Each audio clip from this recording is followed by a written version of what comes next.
샬롬 샬롬 샬롬 샬롬. 하나님 사랑합니다. 여러분 주 안에서 사랑합니다. 열왕기상 14장 6절에서 13절. 평생 복받으며 사는 사람들의 마음은 과연 어떠한지. 이 세상에 사는 동안 어디를 가든 사람들에게 사랑받는 사람은 복 있는 사람이에요. 참 그런 사람들 보면 부럽죠.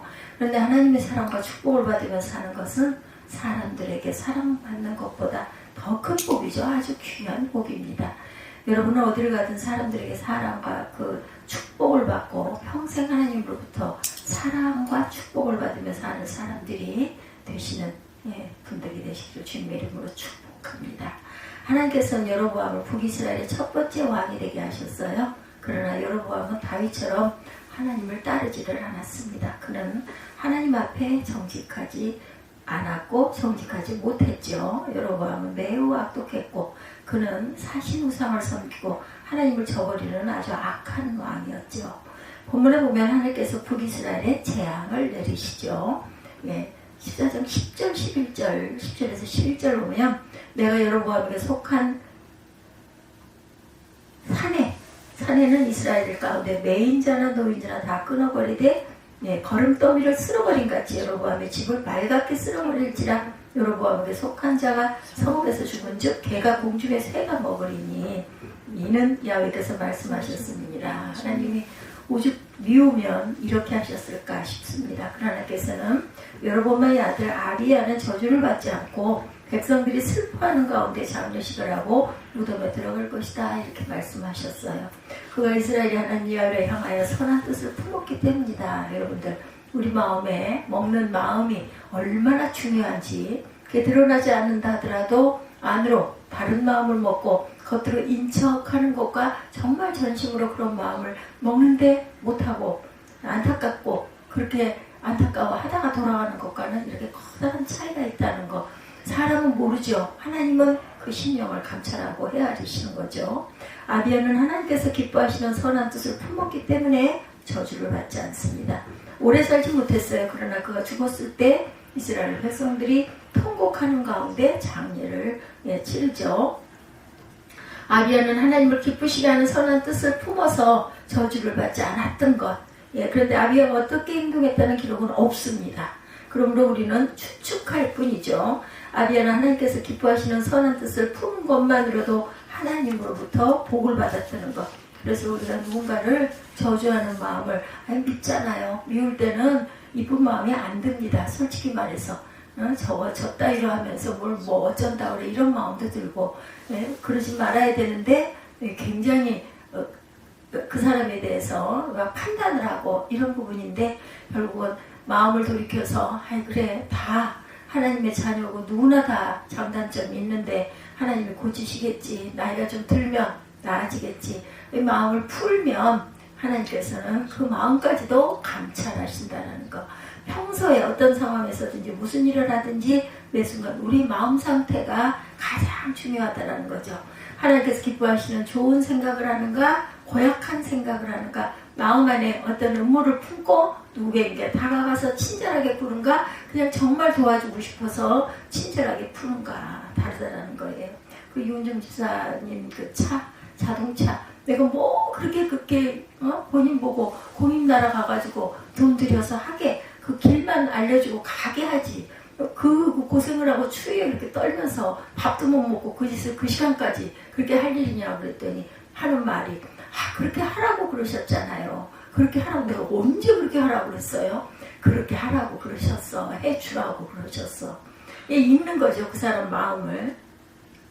그러므로 우리는 하나님께서 기뻐하시는 선한 뜻을 항상 품고 살아야 되겠다. 이게 우리의 마음에 그 사람이 착한 사람, 악한 사람 이게 딱 나뉘는 거죠. 하나님께서 기뻐하시는 선한 뜻을 품고 살 때 이렇게 복을 받는다라는 것. 야곱은 하나님께서 기뻐하시는 선한 뜻을 가지고 하나님께 서원 기도를 했었죠. 창세기 28장 20절에서 22절 보면 하나님이 나와 함께 계셔서 내가 사는 이 길에서 나를 지키시고 먹을 떡과 옷을 그 입으로 웃을 주셔서 내가 평안히 아버지 집으로 돌아가게 하시오면 여호와께서 나의 하나님이 되실 것이요 내가 기둥으로 세운 이 돌이 하나님의 집이 될 것이요 하나님께서 내게 주신 모든 곳에서 10분의 1을 내가 반드시 하나님께 드리겠나이다 라고 기도했어요. 그죠? 약국강가에서 돌베개 베고 자다가 하늘에서 사닥다리가 내려와서 오르락 내리락 하는 천사들의 무리를 보고 잠에서 깨어서 문득 깜짝 놀라면서 여기도 하나님 계시구나 한 걸 깨달았다는 거, 성령을 받은 거예요. 그 순간에. 그래서 복을 받은 거죠. 그래서 야곱은 하나님께서 자신과 함께 해주시기를 이렇게 간구했습니다. 하나님께서 먹을 떡과 입을 옷을 주셔서 하나님이 주시는 거예요. 내가 정말 손이 닳도록 일을 해서 벌었지만 그 모든 것들은 하나님이 그렇게 할 수 있도록 건강도 주시고 마음도 주시고 성실도 주시고 관계도 주셨기 때문에 여기까지 왔다. 이런 것을 절대로 잊지 말고 내가 했으니까 내가가 있어서는 안 된다는 것. 야곱은 자신의 소원을 하나님께 아립니다. 야곱은 하나님께서 자신의 소원을 이루어주시면 내가 오직 하나님만 섬기겠노라 하고 이렇게 서원을 하죠. 하나님이 왜 다른 신을 섬기지 않겠노라. 기둥으로 세운 돌이 하나님이 집이 될 것이라고 하나님께 주신 모든 것에서 10분의 1을 반드시 드리겠노라고 이렇게 서원을 해요. 이렇게 기도한 결과 야곱은 평생 하나님께서 함께 해주시는 복을 받고 12지파의 아버지가 됩니다. 이것은 아주 큰 복이에요. 하나님께서 나의 편이 되어주시고 하나님께서 함께 해주시면 걱정, 염려, 근심 할 것이 아무것도 없다. 모든 것이 형통하고 합력하여 선을 이룰 것이다. 그래서 내가 공부를 열심히 해서 지금은 까마득하고 말도 안 되는 것 같고 아이고 죽을 것 같다. 그렇지만 끝까지 할 수 있을 때, 젊을 때 끝까지 하나님 보시기에 온전한 모습으로 아름다운 열매를 아름답게 맺으십시오 하고 말씀을 드리는 거죠. 야곱은 형 에서를 피해 외삼촌 라반의 집으로 도망을 갑니다. 부모와 같이 살지 못하고 도망간 것 좋은 일 아니죠. 얼마나 마음에 고통이 있고 아픔이 있고 그런 어려움이 있었겠어요. 얼마나 두려움은 얼마나 컸겠어요. 지금처럼 레비가 발달해 있는 시대도 아니고 갈 바를 모르고 헤매고 가죠. 아브라함도 그랬었지 않습니까? 그래서 그렇게 떠나죠. 형통한 모든 합력하의 선의 축복이 야곱에게는 그렇게 드려진 거죠. 형 에서를 피해 외삼촌 라반의 집으로 이렇게 정처 없이 떠났어요. 부모와 같이 살지 못하고 도망간 것 정말 아픈 사건이죠. 야곱은 형 에서를 피해 이렇게 도망을 갔고 외삼촌 라반의 집에서 또한 거부가 되죠. 그 거부가 되는 과정도 그렇게 쉽게 거부가 된 것도 아니에요. 좋지 못한 일로 인해 외삼촌 라반의 집으로 피해 도망을 가고 하나님께서는 그곳에 야곱을 거부가 되도록 돌보시고 동행해 주셨던 거예요. 그걸 또한 야곱은 알았고 그래서 하나님께 약속한 대로 기름 부음을 받고 그것을 가는 곳마다 번제 드리는 그런 은혜가 있었어요. 아들을 12명을 낳습니다. 이들은 이스라엘 12지파의 조상이 되죠. 야곱은 아들 요셉을 잃어버려 슬퍼했지만 요셉은 또 어땠어요? 요셉대로 하나님이 다른 곳에서 보호하셔서 돌보시고 총리가 되게 하세요. 이로 인해 야곱은 급진함되죠. 그리고 어려운 그런 가뭄이 났을 때 곡식을 먹을 수가 없어서 그걸 사러 갔을 때 탁하니 애굽에서 아들이 총리가 되어 있어가지고 모든 가족들이 그쪽으로 이주를 해서 아주 잘 가정을 이루고 살게 하는 하나님의 그러한 만들어 놓으신 삶의 그런 길들, 이런 행로 모든 것들이 하나님께서 그렇게 만들어 놓으셨다는 것. 이로 인해서 야곱은 정말 노후를 극진한 대접을 받으면서 삽니다. 야곱이 죽은 후 장례식이 또한 성대했죠. 끝까지 복을 누리는 야곱이에요. 야곱은 선한 뜻을 품고 소원 기도한 것으로 인해 이렇게 복을 받았다.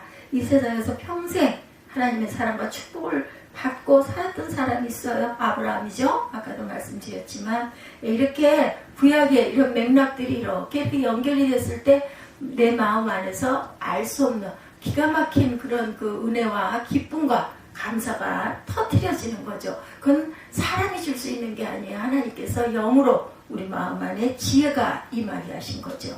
이 아브라함은 하나님을 진심으로 사랑했어요. 하나님 말씀에 무조건 순종을 해서 어느 곳으로 어떻게 가야 할지도 모르면서 무조건 온 가족을 다 데리고 가라는 곳으로 이렇게 그 방향만 향해서 떠나게 되죠. 그러니 우리가 의지하지 않을 수가 없죠. 하나님을 의지하지 않고 어떻게 갈 수가 있겠어요? 이정표가 없는데 하나님이 인도해 주셔야 우리가 갈 수가 있는데 하나님께서 아브라함에게 너는 너희 고향과 친척과 아버지의 집을 떠나 내가 내게 보여준 땅으로 가라. 창세기 12장 1절에 이렇게 말씀하셨을 때 하나님의 말씀을 따라서 벌떡 일어나죠. 예, 아브라함은 갈 바를 알지 못하고 나아가요. 날마다 하나님께서 말씀하시는 대로 움직일 수밖에 없어. 모르니까 어떻게 가야 될지 모르기 때문에 아브라함은 어디를 가든 그곳에서 하나님의 제단을 가장 먼저 쌓았던 사람. 그리고 장막을 치고 삽니다. 하나님께서 떠나라고 말씀하시면 언제든지 떠나야 했기 때문에 아브라함은 하나님의 말씀에 순종하여 고향과 친척과 아버지의 집을 떠났다. 그러므로 하나님의 말씀에 언제든지 순종하려는 마음으로 항상 장막을 치고 살았던 사람. 아브라함은 어디서든 그곳에서 하나님께 제단을 쌓고 하나님의 이름을 부릅니다. 아브라함은 생활 속에서 하나님과 늘 함께, 그러니까 삶이 예배가 된 삶을 살아냈던 사람이 믿음의 조상 아브라함이었다라는 것.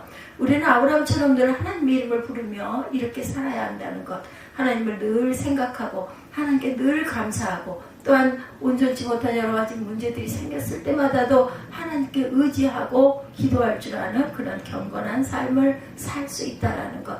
하나님께서 아브라함에게 독자 이삭을 번제로 드리라고 말씀하셨을 때 아브라함은 하나님의 말씀에 무조건 순종합니다. 조건이 없어요. 이것을 사라와 의논하지도 않았습니다. 사라와 의논했다면 사라는 아마 기절했을 거예요. 결사적으로 봤는데 어떻게 거길 가라고, 아니 어떻게 이삭을 하나님께 드려, 얼마나 난리가 났겠어요. 말 안 하죠. 그냥 새벽에 떠납니다. 하나님이 하라 하셨으니 하나님께서 어떤 뜻이 있으시겠지, 이런 마음을 가지고 그냥 무조건, 정말 말은 그렇지만 쉽지 않습니다. 그 기가 막힌 아들을 번제로 드려 죽이라는 거잖아요.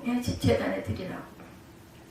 이삭을 번제로 드리고 말씀하신 것은 큰 시험이었던 거죠. 아브라함은 하나님의 이 말씀에 순종하기 굉장히 어려웠을 거예요. 마음으로 오죽이나 믿었으면 했겠어요. 오죽이나 믿었으면.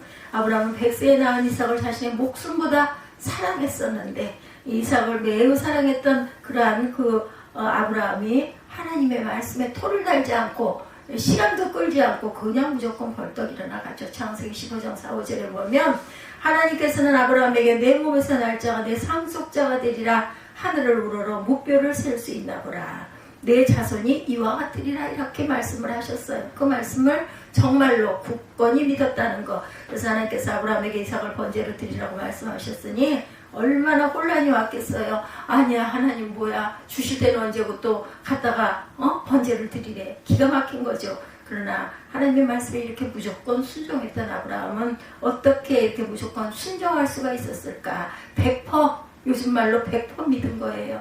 첫째, 아브라함은 이삭을 자신의 목숨보다 사랑했지만 이삭보다 하나님을 더 신뢰하고 믿었고 사랑했기 때문에 하나님 말씀에 무조건 순종할 수가 있었다. 아브라함은 이삭보다 하나님을 더 사랑했기 때문에 하나님의 말씀에 즉각 순종을 합니다. 둘째, 아브라함은 신실한, 하나님께서 말씀하신 것을 반드시 지키시는 분이심을 믿었기 때문에 하나님 말씀이 1.1획도 거짓이 없다라는 것, 절대로 번복이 없다라는 것을 믿었기 때문이다. 이삭을 번제로 드리면 하나님께서는 이삭을 다시 살려서라도 하나님의 약속을 이루실 것을 믿었던 거죠. 생명을 주신 분도 하나님이시니 생명을 거두어 가셔도 또 다시 주시리라는 것을 어떤 방법이 분명히 있을 거야. 그걸 믿었던 거죠. 아브라함은 하나님의 말씀을 무조건 순종할 수 있었다. 왜? 하나님의 마음을 이미 읽고 알고 있었기 때문에. 설마, 그런 얘기 많이 하잖아요. 설마 죽이시겠어? 이런 마음. 그러니까 뭐 하라는 대로 하면 되지. 그게 가장 중요하죠. 굴릴 필요가 없어. 하라시는 대로 하면 돼요. 히브리서 11장 17절 에서 19절에 아브라함은 시험을 받을 때 믿음으로 이삭을 드렸으니 그는 약속들을 받은 자로 돼 그 외아들을 드렸느니라. 그에게 이미 말씀하시기를 내 자손이라 칭할 자는 이삭으로 말미암으니라 하셨으니 그가 하나님의 능히 이삭을 죽은 자 가운데서 다시 살리실 줄을 생각한지라. 비유컨대 그를 죽은 자 가운데서 도로 받은 것이니라 이렇게 기록되어 있습니다. 히브리서 말씀 이렇게 구약과 신약은 연결이 항상 된다라는 것. 아브라함은 하나님을 사랑하고 하나님의 말씀에 순종합니다. 하나님께서 아브라함을 보시고 얼마나 기쁘셨겠어요. 번제를 직접 드릴 때 정말로 그렇게 하니까 기가 막힌 거죠. 하나님께서 기쁘셔서 아브라함에게 모든 복을 주고 싶으셨을 거예요. 더 주고 싶었을 거예요. 예, 그래서 아브라함은 하나님의 사랑과 축복을 받으며 살았던 사람이다.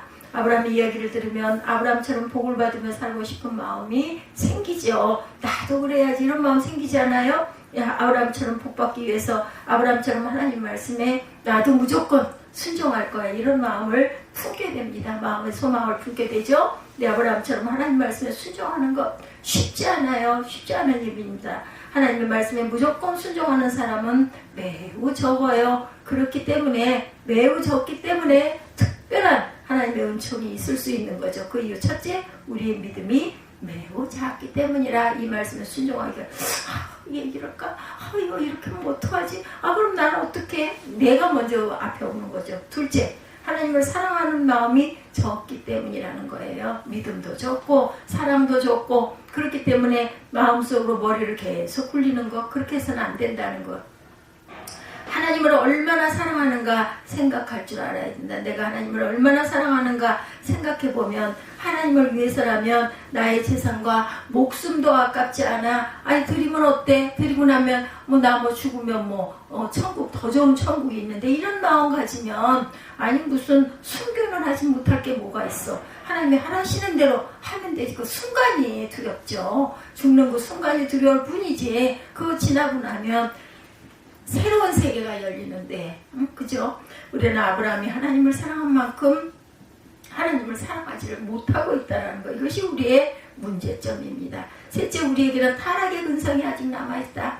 뭐예요? 자범죄죠. 하와는 하나님의 말씀에 순종하지 않았어요. 선악을 알게 하는 나무의 열매를 그만 뱀의 강교한 그런 꼬임에 빠져가지고 따먹고 말았습니다. 하와는 하나님 말씀을 어겼어요. 선악을 알게 하는 나무 열매를 따먹으면 반드시 죽으리라는 하나님께서 말씀하셨음에도 불구하고 그것을 따먹죠. 그리고 아담에게도 주어서 그것을 먹게 합니다. 타락한 속성이 이렇게 우리에게 있다. 그래서 신앙생활을 잘 하다가도 어느 순간 하나님의 말씀을 살짝 어기고 피하고 그리고 나는 마음속으로 여러 가지 핑계를 만듭니다. 이러니까 어쩔 수 없었어. 이럴 수밖에 없지 않아? 이게 내가 그것을 다 만들어놔요. 방패를 만들어 놓고 어기고 갑니다. 근데 그렇게 잠깐만 가면 되는데 자꾸 이어지죠. 그게 이어지다 보면 어떤 말이 나와요? 아니 다 그렇지. 어떻게 그렇게만 하고 살아? 어떻게 말씀대로 성경대로만 예배처럼 그렇게 어떻게 삶을 살아? 못 살아. 그러면 합리화를 만들어 버리는 거죠. 이것을 해결하는 방법, 우리가 성령의 은혜를 받으면 타락한 속성이 해결이 됩니다. 그래서 성령을 받아야 돼요. 성령으로 충만할 때 믿음으로 충만하게 된다. 성령으로 충만하면 아브라함과 같은 믿음을 갖게 됩니다. 교회 처음에 마음에 감동 주시고 눈에 보였을 때, 그죠? 환상으로 보였을 때 하나시니까 무조건 세우는 거예요. 내가 이걸 잘할 수 있을까?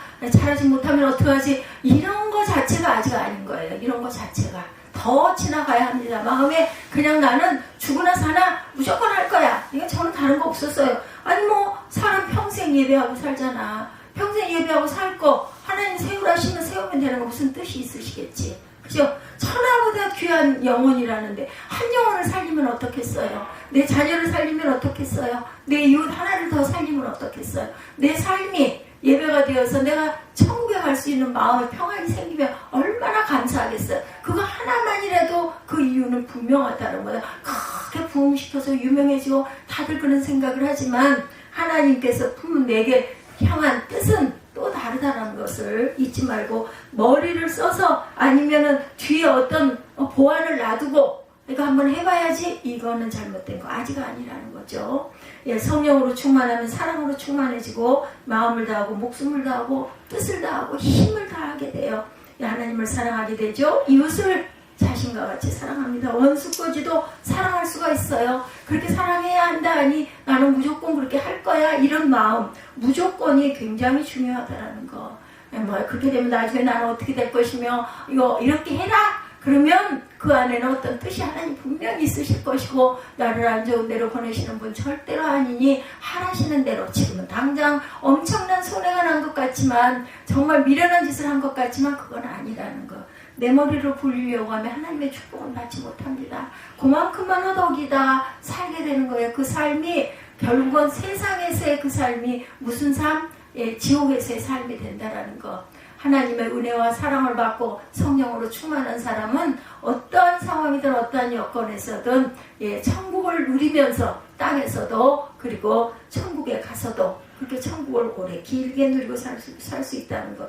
성령으로 충만한 사람은 또한 사랑으로 충만해집니다. 그러므로 성령으로 충만한 사람은 아브라함과 같은 믿음의 사람이 될 수가 있다. 무조건 믿는 거죠. 우리 옛날 우리 그 선진들이 그런 얘기 많이 했어요. 뭐 이렇게 신앙을 잘 알았겠어요. 그저 말씀 읽고 그저 기도하고 찬송하고 그게 다였어요. 그래도 뭐라고들 말해요? 덮어놓고 믿어. 덮어놓고 믿으면 하나님이 알아서 하셔. 그냥 믿고 가는데 뭐 그렇게 따지려고 하지마. 이런 얘기가 그런 데서 나왔다는 것을 알아야 됩니다. 요즘에는 덮어놓고 믿지 말고 열어놓고 믿어라. 그죠? 알고 믿어라. 좋죠. 근데 아는 데까지 갈등과 그 세월과 그 고통 속에 사느니 아이고 하나님 계시니까 나는 갈 곳이 있으니까 나 무조건 하나님이 하시는 대로 마음에 주시는 대로 믿을 거야. 근데 중요한 거는 그 옥석을 구별할 줄 알아야 된다. 사단들이 드글드글 하잖아요. 모처럼 뱀처럼 어느 곳에나 있으니 그거는 분별할 줄 알아야 된다. 그런데요,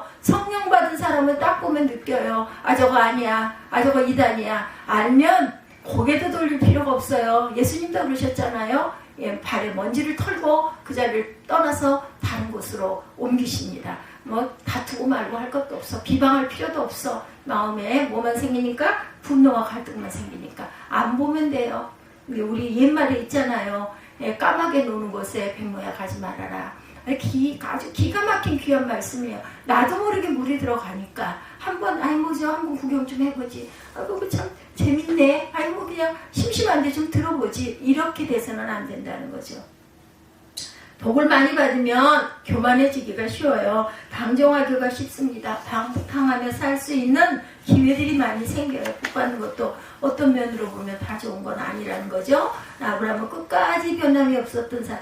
근데 아브라함의 생애 속에도 우리가 알지만, 창세기 속에서 알지만 처음부터 그렇지 않았잖아요. 갈팡질팡. 그죠? 하나님의 말씀이 그러했는데도 불구하고 아내가 하갈에게 들어가서 자손 보기는 틀렸다. 하갈에게서 애를 낳아가지고 배를 들여야 되지 않겠니? 내 나이가 몇이냐? 네 나이가 몇이냐? 이래서 결국은 이스마엘 낳은 게 지금까지도 중동 전쟁이 끝나지는 않고 있는 하나님의 말씀에 순종하지 않았기 때문에 아브라함은 변함없이 하나님을 사랑했고 한결같이 말씀에 순종했던 사람. 참으로 훌륭한 믿음의 사람이었지만 이 사람도 이렇게 흔들리면서 그리고 또 바로잡고 또 바로잡으면서 아브라함의 삶을 살아 하나님께 순종하는 삶을 살아서 믿음의 조상이라는 민족의 아버지라는 이름을 얻게 되었다라는 것. 우리도 흔들릴 수밖에 없어요. 그럴 때마다 다시 바로잡으면서 온전하게 따라가야 되는 것. 그래서 아브라함은 평생 하나님의 사랑과 축복을 받아 누리며 살았다라는 것. 바울이 이사야로 와서 복음을 전하려고 했어요. 아시아로 가서 복음을 전하려고 했어요. 근데 성령께서 막으시죠? 성령에 보면 그 사도행전에 보면. 그래서 바울은 마게도냐로 와서 복음을 전합니다. 바울은 빌립보에 가서 복음을 전해요. 그리고 빌립보에 교회가 생기죠.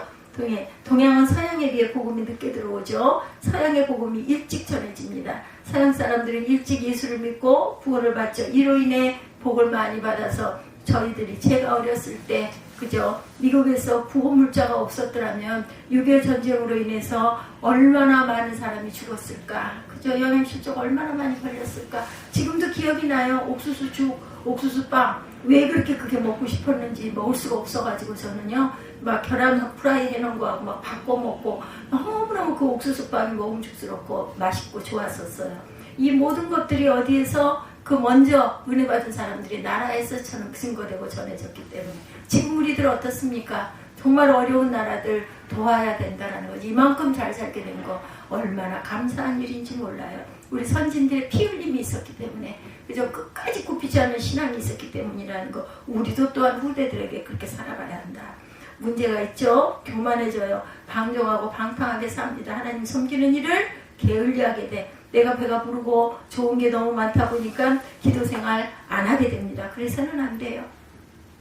기도할 것이 없다고 생각을 해요. 뭐 부족한 게 없기 때문에. 하나님이 없어도 잘 살 수 있는데, 근데 없는 게 아니라 계신 거죠. 하나님이 우리 마음의 중심에 계시기 때문에 내가 온전한 길을 가지 못한다 할지라도, 아이고 이 자식 얼마나 헤매려고 그러니, 이런 마음을 먹고 긍휼히 여기시고 눈동자같이 지금도 바라보고 계신다라는 것.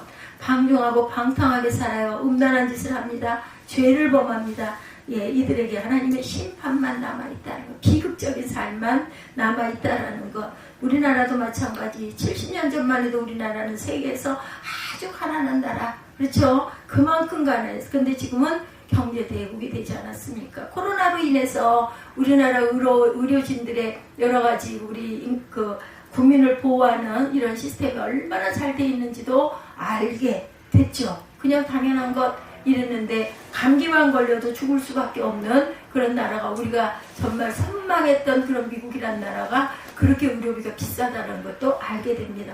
아, 참 우리 대한민국이 너무 좋아. 이제는 거꾸로 우리나라로 이민 오려고 하는 사람들이 그렇게 많다고 하지 않습니까? 아름다운 이런 것들을 너무나 많이 가지고 있고, 어린 시절에 그저 골짜기 가다가 아무 데서나 물 손으로 집어서 먹을 수도 있었는데, 지금은 그런 일들 모두 다 꿈만 같은 일이 돼버리고 말았어요. 우리나라는 하나님을 찾지를 않고 똑같이 지금 구약에 나온 이 시대의 사람들처럼 우상 숭배를 하게 되고, 그저 우상을 섬기게 되는 그런 짓을 지금도 하고 있다. 우리가 하나님을 믿는 사람들조차 하나님을 섬기는 일을 게을리하고 기도하지 않고, 하나님 없어도 살 수 있는 것처럼 생각하지만 호흡하는 거 하나도 내 마음대로 할 수 없는 것이 우리 연약한 인생의 삶의 구조라는 것.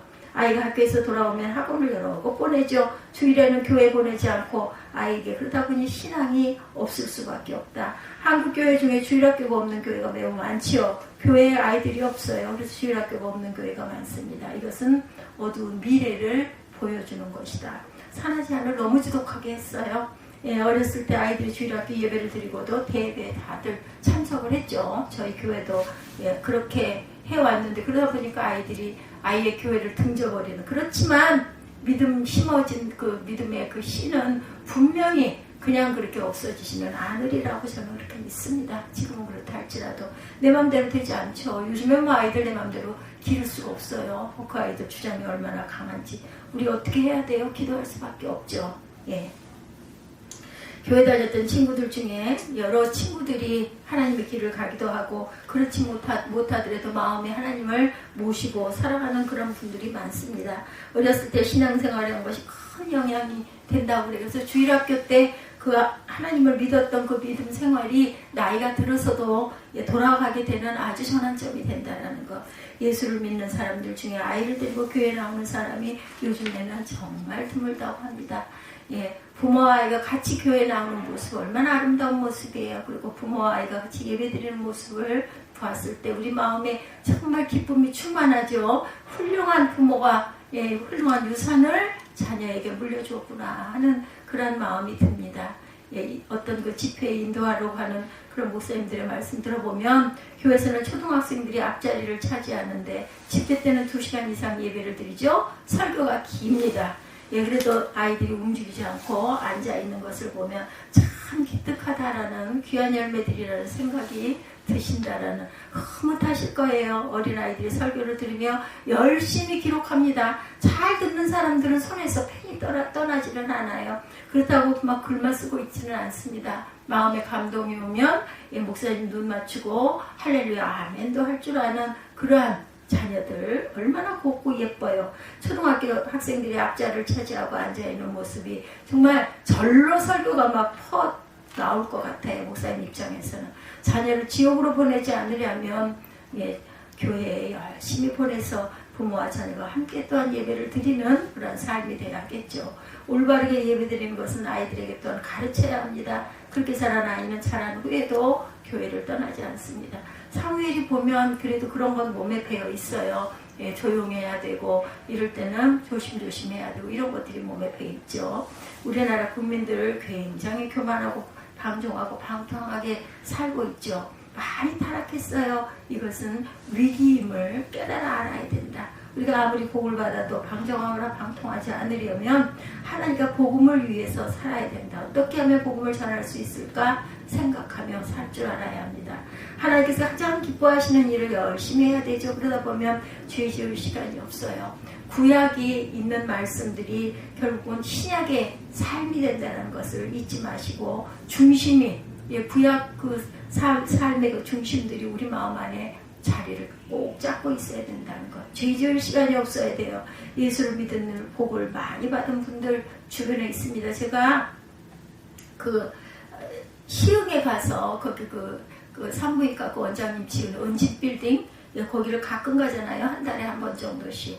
저는 거기 갈 때마다 그런 마음이 들어요. 그 부모가 쌓아놓은 믿음들이 목사님이셨잖아요. 아버지가 자녀가 이렇게 누리고 살 수 있게끔 그런 복이 이어지는구나 하는 생각이 제가 듭니다. 그래서 정말 교만은 가장 위험한 적이라는 것을 잊지 맙시다. 중학생이었을 때 친구들이 교만하다는 말들을 많이 하죠. 저도 그런 얘기를 많이 들었어요.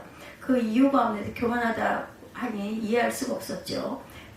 그래서 어떤 집사님께 물어봤다고 그래요. 친구들이 제가 교만하다고 하는데 정말 제가 교만한가 물어봤더니 집사님도 그렇다 말씀하시더래요. 그 후로 굉장히 많이 울었대요. 이 학생이. 신학교에서 공부할 때 하나님께서 제게 너는 이곳에서 겸손을 배워라 이렇게 말씀을 하시더라는 거죠. 마음 안에 그런 울림이 있더랍니다.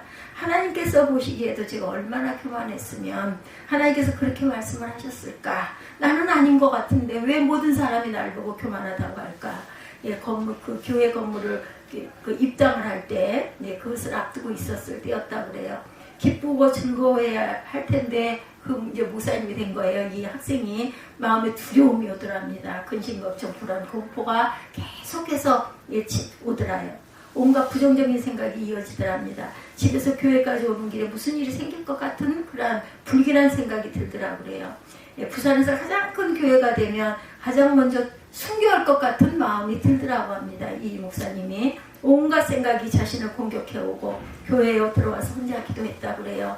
불안하고 걱정스러운 마음으로 기도를 했는데 하나님께서 겸손하기만 해라 이렇게 말씀하시더랍니다. 하나님께서 아무것도 걱정할 것이 없다 이런 마음을 주셨대요. 교회 새 건물을 지었으니 많은 사람이 칭찬할 것이다. 글쎄 많은 사람들로부터 칭찬을 들으면 나도 모르는 사이에 교만해질 수도 있을 것이다. 그래서 하나님께서는 제 마음을 불안하게 하셔서 기도하게 하셨구나. 이런 마음의 깨달음이 있다. 이래도 감사, 저래도 감사가 바로 이럴 때 생기는 거죠. 부산에서 노예가 하나뿐이었을 때 부산에서 목회하시는 교단 목사님들이 제게 한 주를 어떻게 사는지 이야기해달라. 얼마나 부러워했겠어요. 아이고 저 사람은 저렇게 해서 성공이라고 하죠. 그래서 교회도 하나님께 봉헌했구나. 그 부러워서 어떻게 한 주를 삽니까? 그래서 한 주 동안 어떻게 사는지 월요일부터 시작해서 이야기를 했다고 그래요. 그런데 이야기를 듣는 목사님들의 얼굴이 점점 어두워지더라고 합니다. 그래서 더 이상 이야기할 수가 없어서 중단했다고 그래요. 이야기하는 제 마음에 교만이 있었기 때문이구나. 왜냐면 잘하게 되게 돼요. 하다 보면 말하다 보면 그런 뜻으로 얘기한 게 아닌데 사람들이 들을 때는 지 자랑하고 있네 이런 생각. 간증도 그렇다고 그러죠. 간증하다 보면 나도 모르게 내 자랑하고 있다는 거. 그런 가운데 성령께서 역사를 하실 수가 없다. 마음같이 잘못됐다라는 거죠. 교만한 마음으로 절대로 설교해서는 안 된다. 교만한 마음으로 강의해서는 안 된다. 그저 자막 띄워놓고 그거 보면서 막 의식딱딱 외치고 이러고 나도 모르게 막 어깨에 막 힘들어하고 편리하고 좋죠. 편리하고 쓸 수 있으면 좋은데 듣는 우리의 입장에서는 그런 거 부러워할 필요도 없고 저 사람이 저 목사가 외우고 하나 아니면 보고 하나 그런 거 생각할 필요가 없어요. 그저 하나님이 주신 영으로 열심히 설교하시는 분은 설교를 하고 듣는 사람은 그 영으로 베껴서 읽든 보고 하든 그게 무슨 상관이에요. 그게 옳고 마음에 감동이 오면 되는 건데 그걸 살피다 보면 내 마음에 성령께서 임할 자리가 없다라는 거 너무나 지혜롭게 너무나 얕게 살려고 절대로 하지 마시기 바랍니다. 그래서 항상 교만한 마음으로 이야기하지 않는 저는 아무것도 모릅니다. 저는 정말로 저 같은 경우는 그래 정말로 아무것도 몰라요. 하나님께서 주신 말씀이 아니면 그거 아니면 저는 말씀을 할 수가 없고 제가 또 기억력이 나쁘잖아요. 나이가 있다 보니까 기억력이 나쁘고 또 그런 은사를 하나님이 안 주셨나 보죠. 나이가 100세가 돼도 그죠? 모세처럼 120세가 돼도 눈이 어두워지지 않고 그죠? 모든 게 다 외워지면 얼마나 좋겠어. 아니야, 그렇지 않아. 그러면 어떻게 그죠? 기록해가지고라도 온전하게 바로 전해야 되죠. 내가 뭐면 어때요? 나는 아무것도 모르는 그냥 나는 원고가 있어야만 설교할 수 있어. 이건 뭐 부끄러울 일이 뭐 있습니까? 할 수 있다는 게 감사한 거예요. 눈이 있어서 볼 수 있으니 감사합니다. 이 눈도 이제는 어두워져가지고 얼 보이고 뭐 마자가 미루 보이기도 하고 그죠? 아자가 이루 보이기도 해요. 뭐 다시 들여다보고 하면서 전할 때는 온전하게. 왜? 듣는 자 한 사람이라도 아무도 안 들어도 제가 영상으로 설교할 때 아무도 안 계셔도 제가 설교할 때 누군가가 한 사람이라도 이걸 들을 때 바르게 들어야 되니까 내가 뭐 보고 엎드려가지고 읽는다 하더라도 그 사람이 귀로라도 들으면서 그래 옳지 그렇지 이런 마음의 감동만 있다면 나는 얼마든지 내가 살아있는 마지막까지 내가 서 있을 수 없으면 앉아서라도 할 수 있을 때까지 하나님 성대를 주셨고 아까 말씀하셨지만 내 발음은 그나마 그렇게 어눌하진 않네. 정확한 이 발음. 어렸을 때 제가 변호사가 될 거라고 부모님들이 그 농담을 많이 하셨어요. 왜냐하면 한번 이야기하기 시작하면 계속해서 말을 해야 되니까 쟤는 도대체 뭔데 저렇게 얘기를 해야 돼? 쟤 이다음에 변호사 하면 되겠네. 어렸을 때는 검사 변호사 하면은 말 잘하는 사람이라고 제 어린 날은 그랬기 때문에 아마 이 날이 있어야 됐기 때문에 제가 아마 그런 하나님이 주신 어떤 달란트 중에 하나를 타고난 것은 아닌가. 말하는 거 굉장히 좋아하는 그런 달란트를 주시고 발음도 정확하게 말할 수 있는 발음을 주시고 발음 교정이 굉장히 어렵다고 합니다. 하나님께서 제게 너는 왜 사람을 판단하고 정죄하니 불쌍히 여겨주거라. 그들을 위해서 울어줄 수는 없겠니? 기도해 줄 수는 없겠니? 아니 미운 사람 어떻게 기도해요? 그냥 형식으로 입술로 그냥 그래도 기도해야지 어쩔 수 없지. 그런데요 자꾸 그렇게 기도하다 보면 그런 마음이 들더라니까요. 예? 아유 미워. 왜 걔는 그렇게 말을 안 듣고 왜 나를 그렇게 마땅치 않았는데 한다니? 이렇게 어떻게 하려고 그래? 이런 마음 들어. 그래도 기도해 줘야 되니까 기도하다 보니까 아유 그래 또 인생인데 그것도 생명인데 하나님께서 지으신 뜻이 있으시겠지. 기도해 주자. 이런 마음이 정말로 생길 수 있다라는 거. 그들을 안아줄 수 없겠니? 축복할 수 없겠니? 사랑할 수는 없겠니라고 말씀하세요. 하나님께서 제 마음의 교만을 부셔주신다라는 거. 그 자리에서 하나님께서 얘기하죠. 평소 판단하고 정죄하던 사람들을 정말로 축복하며 기도하게 돼요. 안아주도 두 팔을 벌려 기도합니다. 네가 나를 싫어한다 할지라도 그 안에 네 안에 나쁜 악한 것들이 있기 때문이야. 나이가 많이 들면 깨달아 알리라. 또 모른들 어떻겠어요. 하나님만 만나면 되는 거죠. 그들의 마음의 변화가 오죠. 찾아오죠. 하는 일을 도와주려고 합니다. 그 후에 목회자들의 하나가 되는 그러한 그 축복, 그런 아이들이 얼마나 마음의 감동과 감사가 있겠어요. 설교를 들어도 은혜를 받지 못하는 것, 교만한 사람은 절대로 은혜 받을 수가 없어요. 10년을 다녀도 그저 시간만 빨리 가라 하는 사람들은 절대로 은혜가 임할 수가 없습니다. 에이, 저거 무슨 속셈이 있어서 집에 부르려고 저러고 앉았지.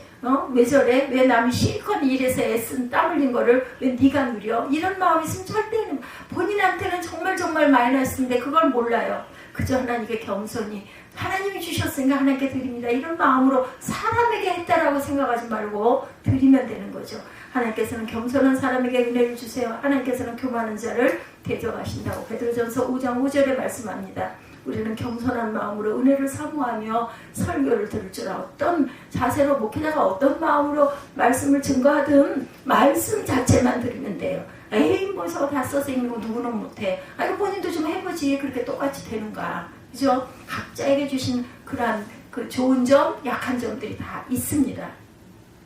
방종하기 쉽고 방탕하기 쉬운 삶이 우리 인생이라는 것, 이것을 해결하기 위해서 매일매일 하나님의 말씀으로 전심으로 무장할 줄 아는 저와 여러분이 되셔야 합니다.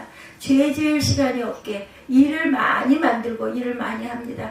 아주 바쁘게 한 주가 도대체 어떻게 가는지 좀 쉬었으면 좋겠어. 근데 여러분들 조금 쉬면 어때요? 또 그냥 아주 몸살이 나죠. 또 뭐 해야 되는데 이런 마음이 막 생기죠. 그것도 하나님께서 우리에게 생명 주셨기 때문에 제 달란트이기 때문에 아마 그런 것은 아닐까. 예, 신학교를 졸업하고 서울에 있는 교회에서 사역을 하셨던 어떤 분의 이야기입니다. 교회 처음 갔을 때 신학교 동기가 교회에서 사역을 하고 있더랍니다. 신학교 동기는 주일에 자신이 맡은 것만 해요. 그리고 주일에만 교회에 와서 사역을 합니다. 근데 교회에서 거의 저는 살다시피 했다. 그분의 말이 교회를 좋아하는 사람은 교회 일을 안 할 수가 없게 된다라는 거, 그건 제가 증인이에요. 전 참 교회를 좋아했습니다. 교회에서 살지 않습니까? 예, 정리할 것이 있으면 누가 시키지 않아도 정리하고 처리하기도 하죠. 어떤 마음을 가지고 어떻게 사느냐에 따라 미래가 달라진다는 거. 그래서 얼마를 위해 얼마나 정성을 기울이는가, 얼마나 충성하는가를 하나님께서는 아신다는 거죠. 길이 열리게 됩니다. 하나님을 사랑하고 하나님을 위해 충성하면 하나님께서 감동을 받으시고 가만히 계시지 않고 복을 주시고 길을 열어주시고, 사람도 그런데 하나님이 그걸 보고 아시는데 왜 그냥 두시겠어요? 디모데전서 4장 5절에서 8절입니다. 하나님의 말씀과 기도를 거룩하여 줍니다. 내가 이것으로 형제를 깨우치면 그리스도 예수의 좋은 일꾼이 되어 믿음의 말씀과 내가 따르는 좋은 교훈으로 양육을 받으리라. 망령되고 허탄한 신화를 버리고 경건에 이르도록 내 자신을 연단하라. 육체의 연단은 약간의 유익이 있으나 경건은 범사에 유익하니 금생과 내생에 약속이 있느니라. 이렇게 기록되어 있습니다. 디모데전서 4장 12절에서 16절에도 누구든지 내 연수함을 업신여기지 못하게 하고 오직 말과 행동과 사랑과 믿음과 정절에 있어서 믿는 자에게 본이 되어 내가 이를 때까지 읽는 것과 권하는 것과 가르치는 것에 전념하라. 내 속에 있는 은사 곧 장로의 회에서 안수받을 때 예언을 통하여 받은 것을 가볍게 여기지 말며 이 모든 일에 전심전력하여 너희 성숙함을 모든 사람에게 나타내게 하라. 내가 내 자신과 가르침을 살펴 이 일을 계속하라. 이것을 행함으로 내 자신과 내게 듣는 자를 구원하리라. 이렇게 기록되어 있습니다. 여기 뭐라고 그래요? 중요한 거, 예, 내 자신과 내가 듣는 자를 구원하리라. 자신을 구원해요. 자신을. 제가 입술로 이렇게 고백을 하고 말도 안 되는 설교를 하는 것 같지만, 계속 듣는 자가 없는 것 같지만 하면서 나를 구원한다는 것, 그것처럼 귀한 게 없죠. 이것은 바울이 디모데에게 말한 거예요. 저와 여러분 이렇게 살면 아브라함처럼 계속 복을 받는 축복이, 예, 아름답게 쌓여서, 우리 그 은행에 저축하시죠? 이런 것처럼 그것이 쌓여서 하나님의 큰 은혜와 축복, 또한 하나님이 주시는 귀한 삶을 살 수 있게 된다는, 아름다운 열매를 맺게 된다는 것을 잊지 않는 저와 여러분들이 되시기를 주님의 이름으로 축복합니다.